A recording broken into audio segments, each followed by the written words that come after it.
las mujeres, a diferencia de los hombres, somos juzgadas más duramente por nuestra apariencia física. Para las mujeres, la pérdida de la belleza en la vejez implica una pérdida de la feminidad, ¿no? Porque la feminidad está marcada, digamos, por esto, socialmente a través del patriarcado, como lo habíamos visto. Por lo tanto, socialmente hay cuerpos que son aceptados, ¿no? Y cuerpos que son rechazados, ¿no? Y todos estos cuerpos que son rechazados, como los cuerpos viejos, ¿no? Van a quedar en esta diferencia, en esta otredad, en este resto que no es parte del todo, ¿no?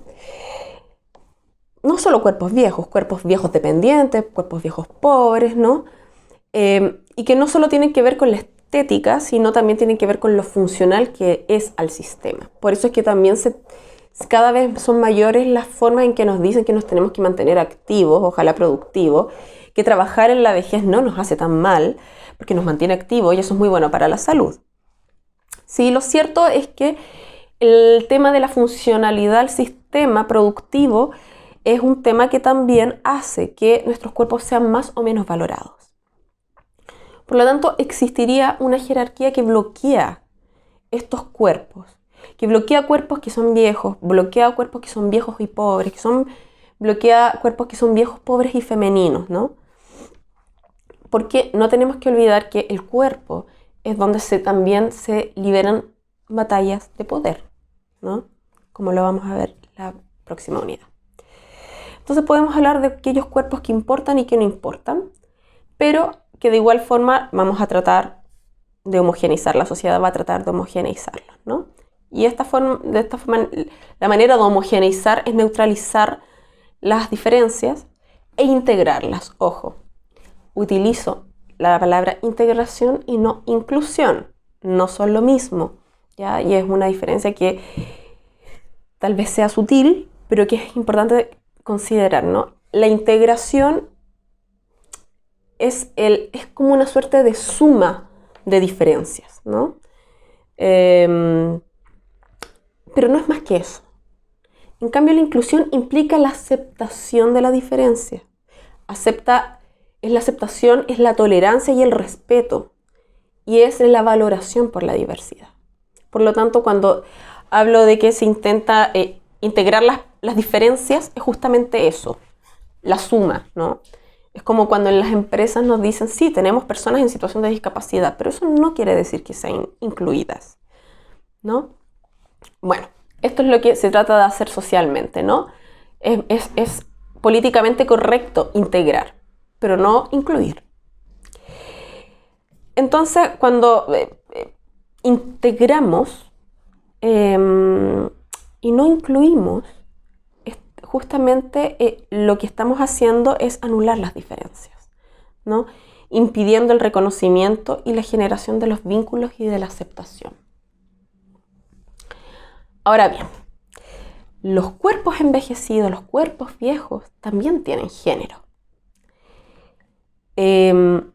Ya habíamos dicho que no es lo mismo pensar la vejez para los hombres que pensarla para las mujeres.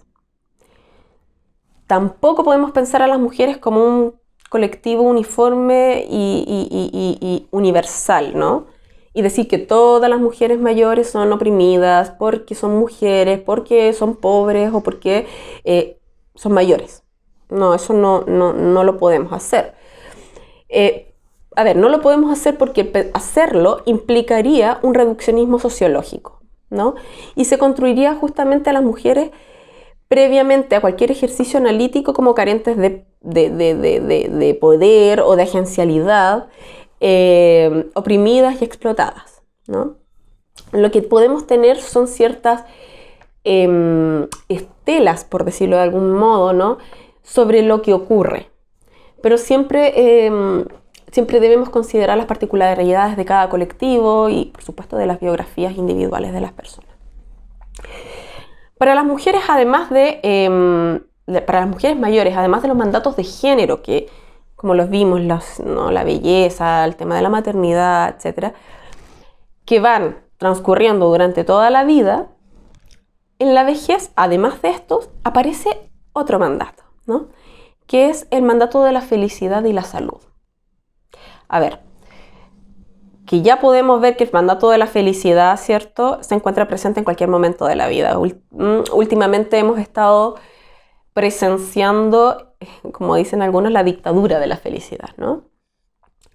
Se ha construido un mercado en torno a ser felices, ¿no? Que va desde, no sé, los libros de autoayuda, pasando por frases esperanzadoras, hasta los utensilios de la vida diaria, como cuadernos, tazas, tazones, ¿no? Que nos hablan o nos dan un mensaje positivo. Yo aquí, por ejemplo, tengo un par, ¿no?, que quería mostrar. La vida es del color que tú quieras, ¿no? Otro que a veces el camino equivocado te lleva al lugar adecuado. O aún mejor, tú puedes marcar la diferencia. Actúa. A ver, que no digo que actuar, que no digo que no debamos actuar, o que a veces el camino equivocado efectivamente nos puede llevar a un mejor lugar, o que, digamos, nosotros podemos tener cierto control sobre nuestra vida. Lo que quiero decir es que esto se ha transformado en un mandato. O sea, no nos queda más remedio que estar felices o ser felices, sino algo evidentemente anda mal. Y la sociedad nos ha hecho un bombardeo de esto. En la vejez femenina avanzada, en las mujeres mayores, junto con este mandato, ¿cierto?, de felicidad, está también el mandato de la salud. Y junto con el de la actividad, porque el de la actividad es la base para tener salud, ¿no? Es sumamente valorado que las mujeres mayores sean alegres, autónomas e independientes, ¿cierto? Y esto se va trabajando desde antes, ¿no? Se nos dice que mientras mayor actividad tengamos, ¿no?, mientras mejores hábitos de salud, etcétera, mejor vejez vamos a tener. El problema de esto es que, además de homogeneizar la vejez, ¿cierto?, y de ser un mandato, devalúa justamente la dependencia y la vulnerabilidad, como si fueran asuntos de ciertas personas y no de todos y todas. Todos y todas somos vulnerables. Todas y todos somos frágiles en nuestra existencia. Tan solo por la condición humana nos vuelve frágiles. Y todos y todas somos dependientes unos de otros. Que a ver, que es cierto que en ciertos momentos de la existencia somos más dependientes, pero eso no quiere decir de que en el resto de nuestra vida no dependamos de otros y de otras. Por lo tanto, poner esto como mandato es peligroso, ¿no? Porque implica una presión moral que se vuelve inalcanzable, ¿no? Ana Freixas tiene una cita que me gustaría leérselas, porque me parece realmente muy acorde justamente con este mandato social, digamos, de la vejez avanzada. La cita dice así: el catálogo de virtudes que se le asignan a las mujeres mayores es una antología del imaginario de la viejecita idílica y entrañable. ¿Qué debe caracterizarla? La curiosidad, la habilidad para el placer y el deleite, un incansable interés por las personas próximas y lejanas, su capacidad de perdonar y dejar pasar, de hacer ver que no se entera, que no siente, no padece, de adaptarse, de aceptar cualquier hecho que ocurra a su alrededor, casi sin opinar. Debe además tener una independencia sabia, que incluye no solo la habilidad de plantear y controlar la propia vida, sino también la de reconocer las limitaciones y aceptarla sin quejarse. En definitiva, se supone que las mujeres de edad debemos ser capaces de manejar el dolor, integrar las pérdidas de los seres queridos, no mostrar amargura frente a las posibles discapacidades y prepararnos para la muerte. Y, sobre todo, hacer la vida fácil a quienes nos rodean y, más que nada, no molestar.